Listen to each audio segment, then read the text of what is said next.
বুদ্ধিমানের কাজ এক তীর দুই শিকার, এটাই বুদ্ধিমানের কাজ। তীর একটা, শিকার হবে কয়টা? এই জন্য একটা জমানা ছিল ছিল ছিল একদিন মনে হয় শুনাইছিলাম আপনাদেরকে, আবু আব্দুল্লাহ জাজুলি রহমতুল্লাহ আলাই এখনো মিশরে আছে, ওনার বংশধর, ওনাদের সিলসিলা এখনো মিশরে আছে।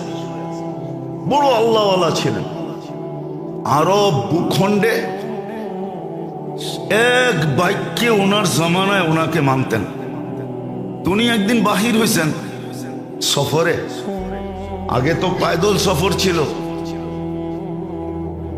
তো নামাজের সময় হয়ে গেছে, নামাজের সময় হয়ে গেছে, কিন্তু পানি পাইতেছিলেন না।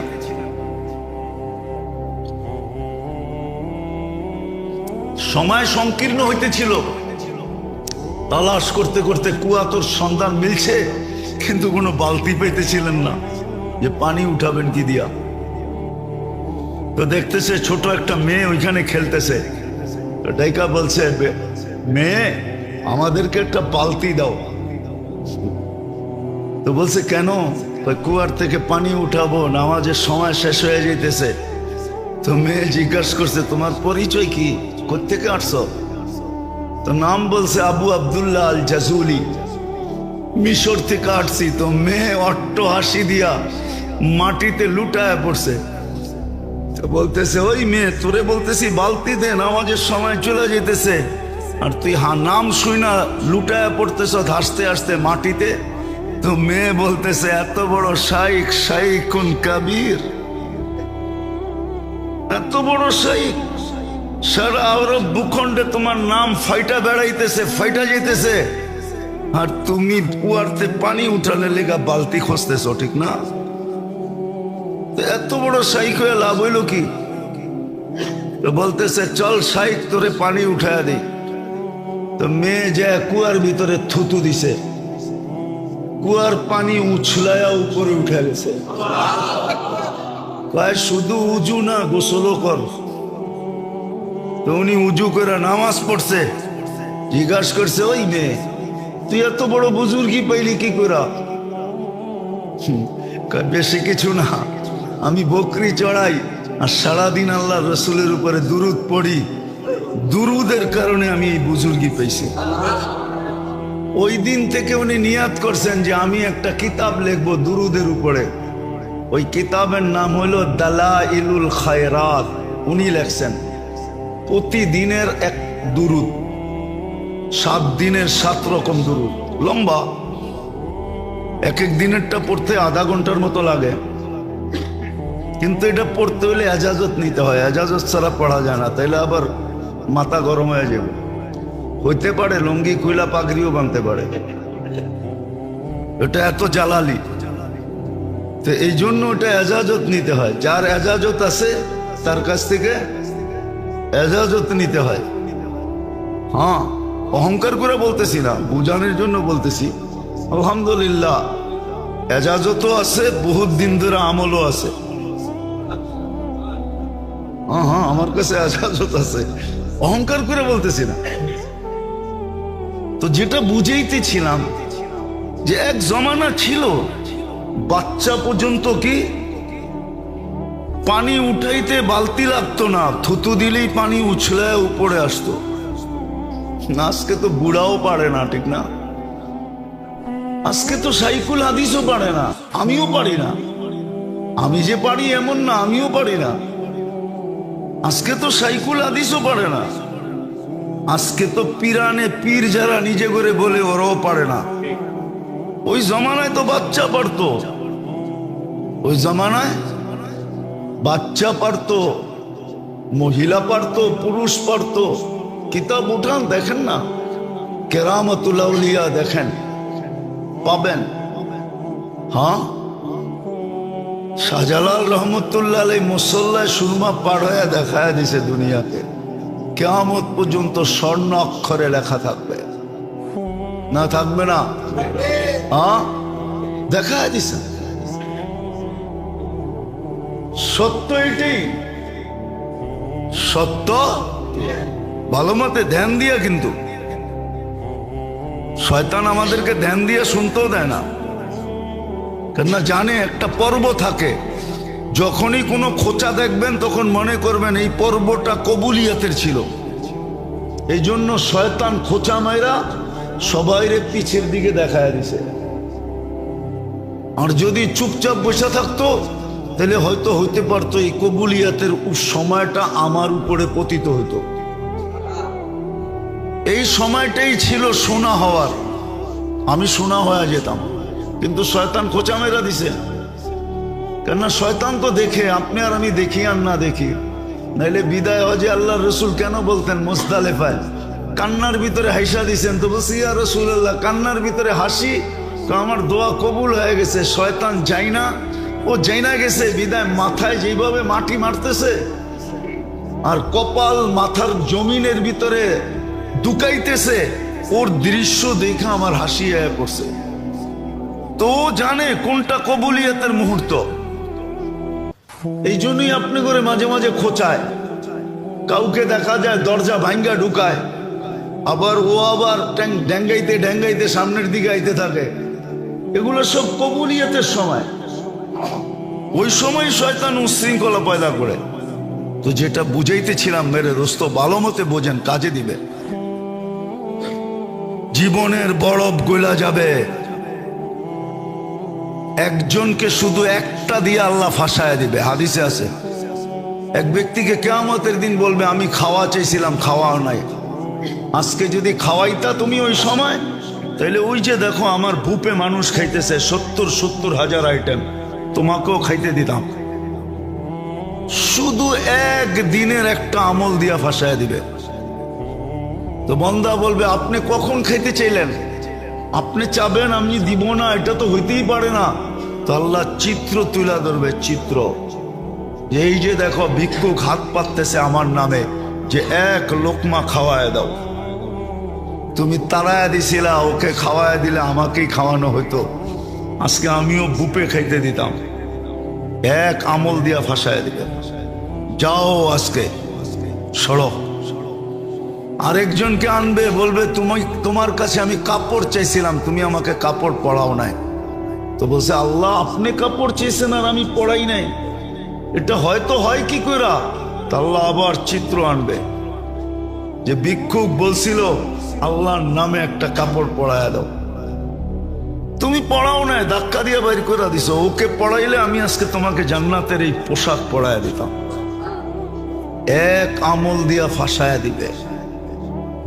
ভালো মতে বোঝেন, কাজে দিবে, নাহলে চলে যেতে হবে, শুধু আফসোস করব। ওই দিন বলা হবে, কোরআনে লেখা আছে লুমু আনফুসাকুম ফালা তালুমুনি। নিজেকে নিজে যত গালি দিতে পারো দাও। আমরা সুযোগ দিছিলাম, আমরা এই জন্যই নাজিল করছিলাম, সব কাজের দোয়া এই জন্যই দিছিলাম। আজকে তো মুসলমানের দুরবস্থা ভাবতেও খারাপ লাগে। দেখা তো চোখে যায় না, এরকম দিল নাই যে দেখা যাবে।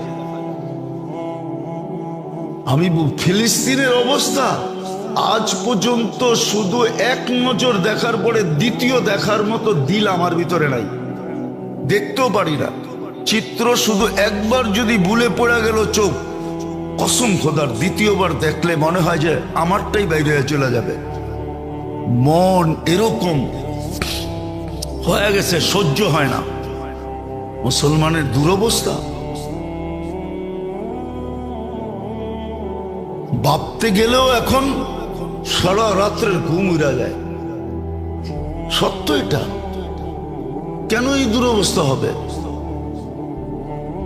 ছেড়া দিছি আমরা ইবাদত বন্দেগী, ছেড়া দিছি তসবিহ তাহলিল, ছেড়া দিছি জিক্র ইবাদত, ছেড়া দিছি সুন্নতের আমল। একটা কথা লেখা রাখেন, সময় দিন তারিখ দিয়া লেখা নিজের চোখের সামনে আটকায় রাখেন, লটকায় রাখেন, চুলায় রাখেন, বড় অক্ষরে লেখা। আল্লাহ নিজের বিরোধিতা সইতে পারেন, কিন্তু নিজের বন্ধুর সাথে কেউ বিরোধিতা করবে, আর বন্ধুর কেউ খেলাপ করবে, বন্ধুর ইজ্জতের বিরুদ্ধে চলবে, মুহাম্মদুর রাসূলুল্লাহর খেলাপ করবে, আল্লাহ এটা কোনোদিন সইতে পারেন না না না না না। আজকে উম্মত মুহাম্মদুর রাসূলুল্লাহর সাথে কি বলে এটাকে মজাক করতেছে, ঠাট্টা করতেছে, বিদ্রুপ করতেছে, বিজাতি তো বিজাতি, মুসলমান করতেছে মুসলমান। নবীর সুন্নত, নবীর আদর্শ, নবীর তরিকা যারা বলে নবীর তরিকা নবীর তরিকা, ওরা পর্যন্ত দজ্জিয়া উড়াইয়া দিতেছে। দজ্জিয়া বোঝেন? বোঝেন না?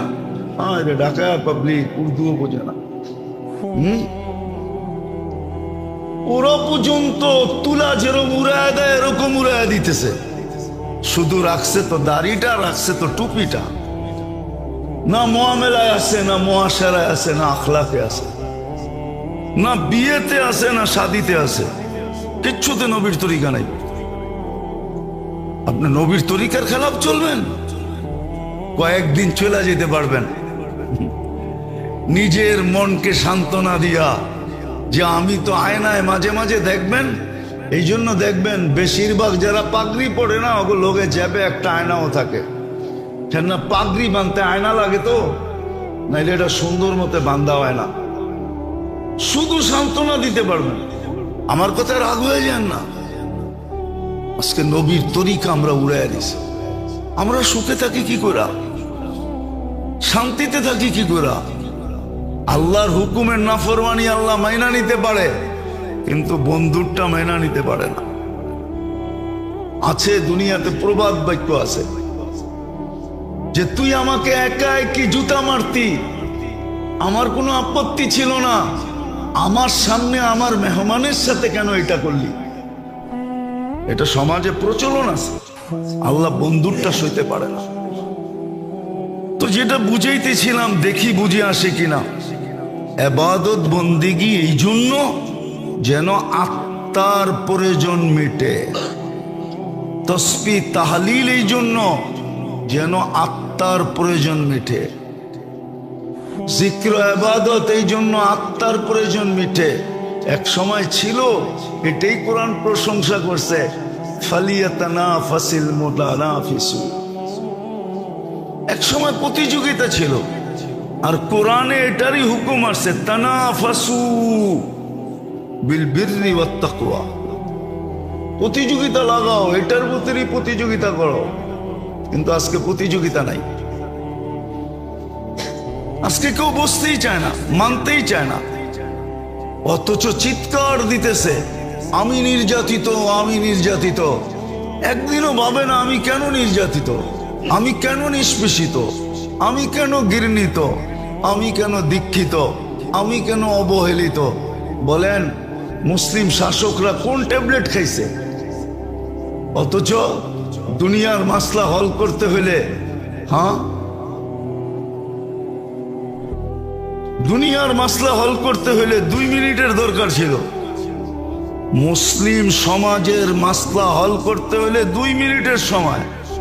মুসলমান শাসকরা যদি বলতো যে আমরা 250 কোটি 60টা মুসলিম দেশ, আমরা নিজেরা এক একটা অপরে ভাগ করে চলবো, না তোদের সাথে সম্পর্ক না টম্পর্ক।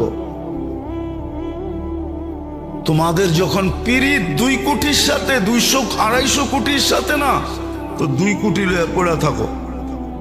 তোমাদের যখন পিরিত এক দেশের সাথে, ওরে লয়ে ঘুমাও। আজকে যদি মুসলমান শাসকরা, 60 দেশের মুসলমান শাসক এই থ্রেড দিয়া যদি 24 ঘন্টায় সমাধান চায়, দেখেন 25তম ঘন্টায় দুনিয়ায় কি ঘন্টি বাজে। কিন্তু কি ট্যাবলেট খাইছে, ওরা মুখেই খুলতে পারে না, ওরা বলতেই পারে না, ওরা বলতেই পারে না, মুখেই খুলতে পারে না, মুখেই খুলতে পারে না, বলতেই পারে না।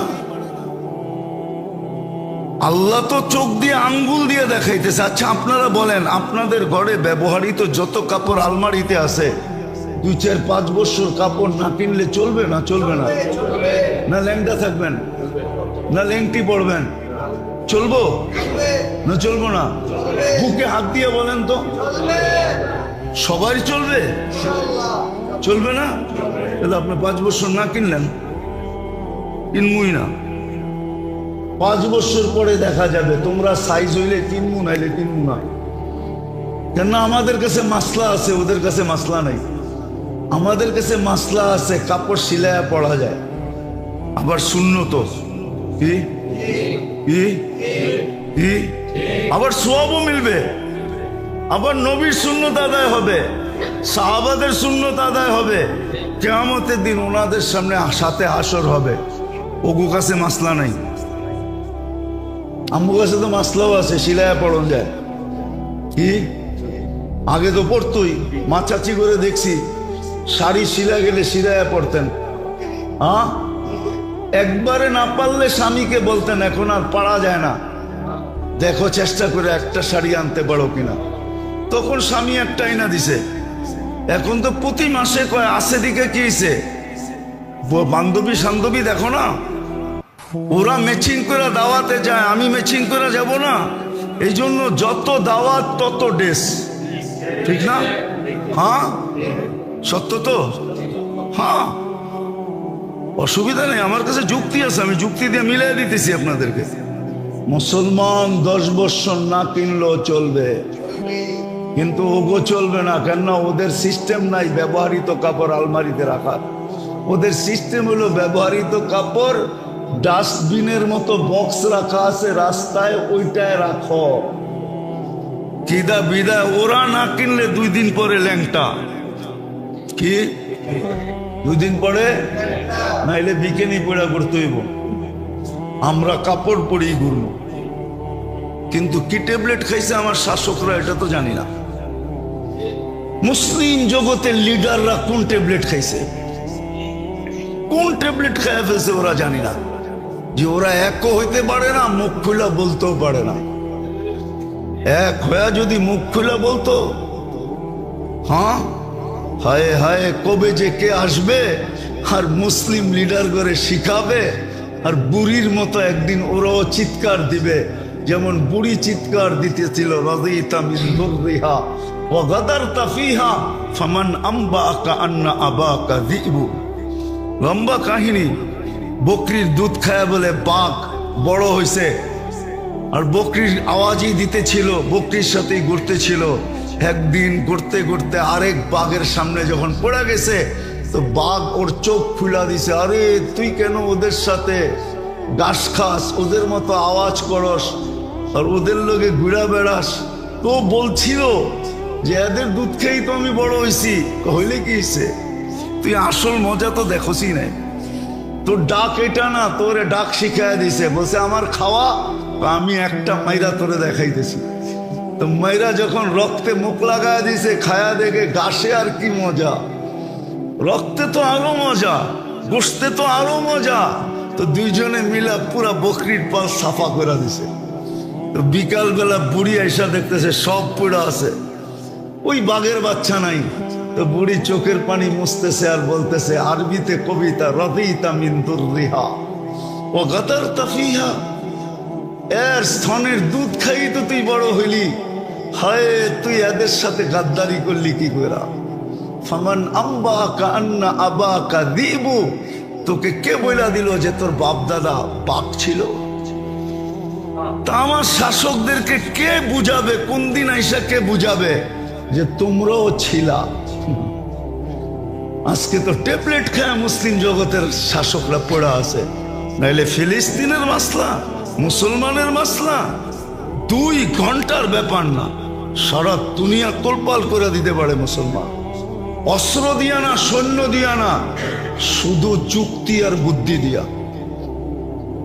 আল্লাহ মুসলিম দুনিয়ায় কম দেন নাই। 60 দেশের ভিতরে রত্ন কম নাই। সারা জীবন আমরা চলতে পারবো, কারো কাছ থেকে কিছু নিতে হবে না। মুসলিম দুনিয়ার থেকে বেশি কেনাকাটা দুনিয়ার কেউ করে না। আমরা চিনি, আমরা ঘুরি, আমরা জানি মুসলিম দুনিয়ার চেয়ে কেনাকাটা দুনিয়ার কোনো জাতি করে না। জাতি মুসলিম যত কেনাকাটা করে, শুধু কেনাকাটা অফ করে দেখ, সম্পর্ক বন্ধ করা দেখ, সম্পর্ক তোদের সাথে নেই, ডিসাইড তারপরে সম্পর্ক। কিন্তু কি ট্যাবলেট খাইছে আল্লাহ জানে। এক তো আমল ছেড়া দেওয়ার কারণেই আমাদের এই বধিরত্ব চলে আসছে। আমরা সব এখন প্যারালাইসিস রোগী, এই জন্যই অনুভূতি নাই আমাদের। আসেন আমল ধরি, জীবনের প্রদীপ কখন নিভা যাবে জানি না। আল্লাহ আমাদেরকে বুঝার, আমল করার তৌফিক দান করেন, যেন আসার পরে প্রয়োজন হইল আর হাত বাড়াইলো পাইল না, এরম যেন না হয়। এই জন্য আদম আলাইহিস সালামকে পাঠায়া জিবরিল আলাইহিস সালাম প্রত্যেকটা শিখাইছেন যে এটা কেন, এটা কেন, এটা কেন, এটা কেন, এটার নাম কি, এটার নাম কি। এই জন্য কোরআন এটাই পাওয়া যায়। আদম আলাইহিস সালামকে বলছিলেন এগুলার নাম বলো, উনি ফটাফট নাম বলে দিয়েছেন, ওনাকে নাম শিখাইছেন।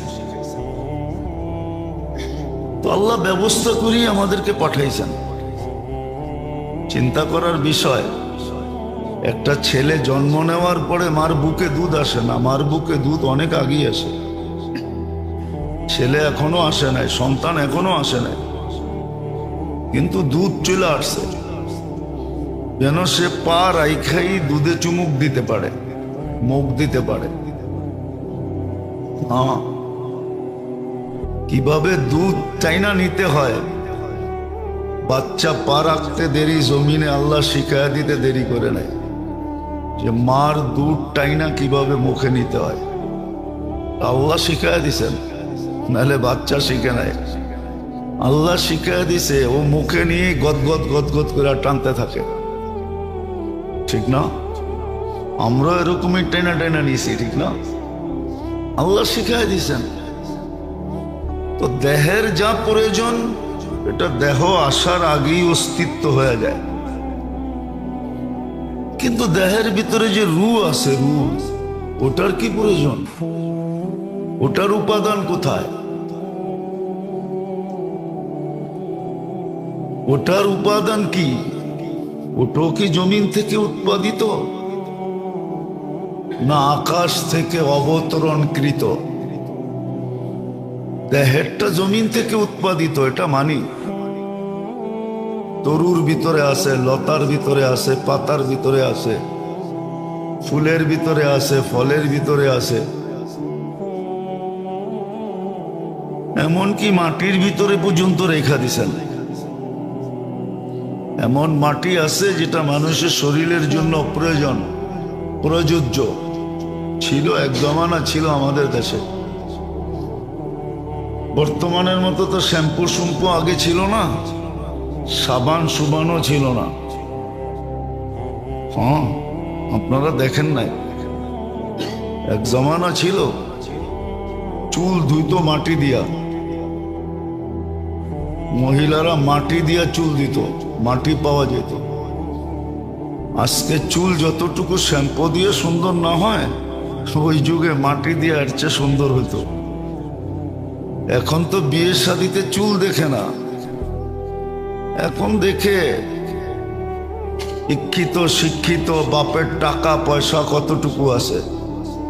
আগে বিয়ে শাদিতে মেয়েরা মাথার ঘোমটা খুইলা তারপরে চুলও দেখতো লম্বা কতটুকু। খোপা করলে কেমন সুন্দর দেখা যাবে, বেনি করলে কেমন হবে, আগের যুগে ছিল। মেয়ে দেখতে গেলে চুলও দেখতো, এখন তো কিচ্ছু দেখে না, এখন খালি দেখে মাল আছে কিনা, বংশ বুলি কিচ্ছু দেখে না। আগে তো বংশ বুলিও দেখতো মানুষ, এখন কিচ্ছু দেখে না। আগে মাটি দিয়েও চুল পরিষ্কার হতো, মনে হয় আশ্চর্য লাগে, ঠিক না? না না, লাগে লাগে, যে মাটি দিয়ে আবার চুল পরিষ্কার হয় কি করে, ঠিক না? আগে চুল পরিষ্কার হইতো মাটি দিয়া, আগে চুল পরিষ্কার হইতো। হ্যাঁ, পাওয়া যায়, তাঁতি বাজারে গেলে পাবেন। রিঠা পাওয়া যায়, রিঠা। রিঠা ভিজায়া রাখতো, ওটার পানি দিয়া চুল ধুইলে শ্যাম্পুর চেয়ে 100 গুণ বেশি পরিষ্কার হয়। যা দেখেন সোনা আলারা রিঠার পানি দিয়া সোনা পরিষ্কার করে। আগে ছিল, আল্লাহ বানায় রাখছে, শ্যাম্পু শ্যাম্পুর দরকার হয় না।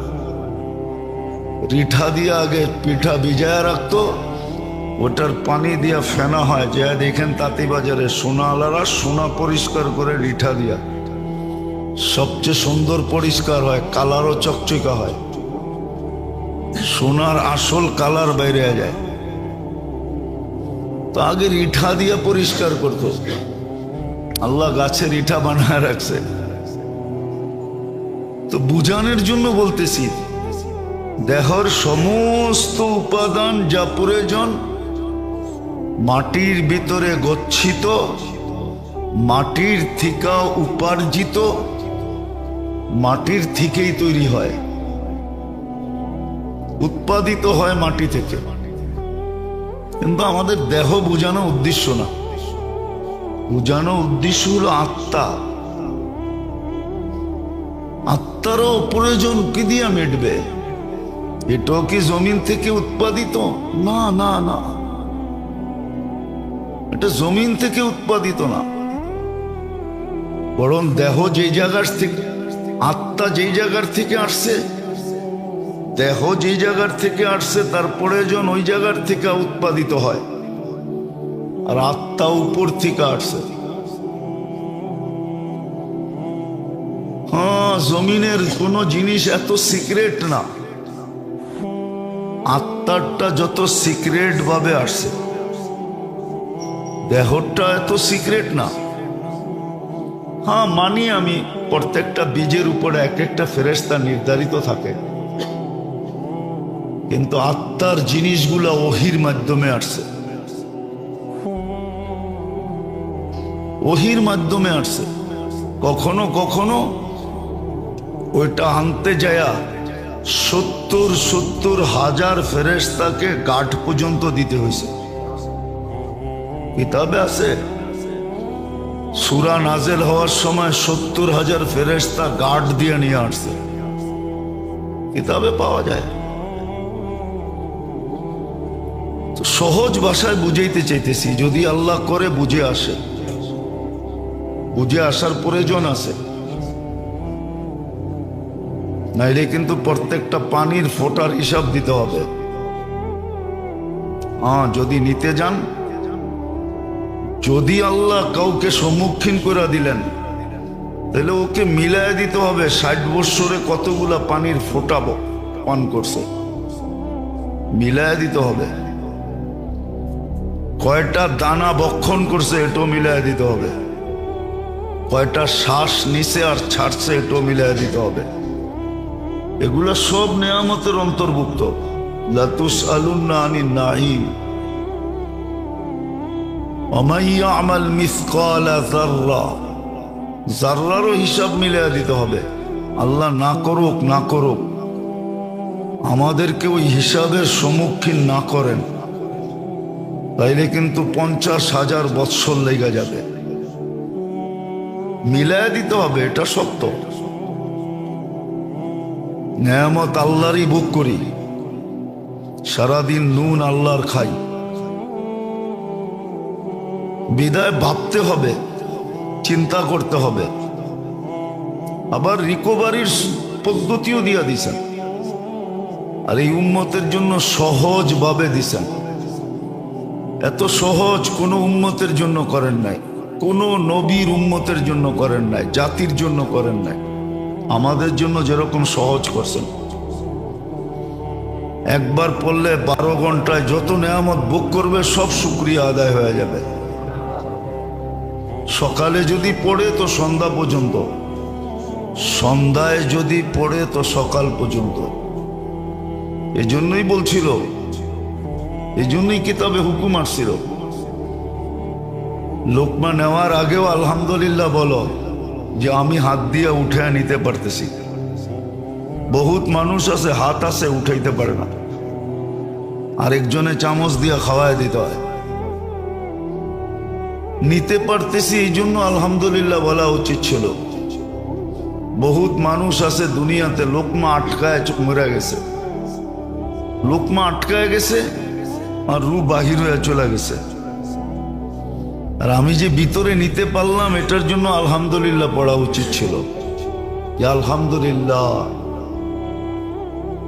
আসানিতে নির্ভীকভাবে সহজভাবে পেট পর্যন্ত পৌঁছে গেছে।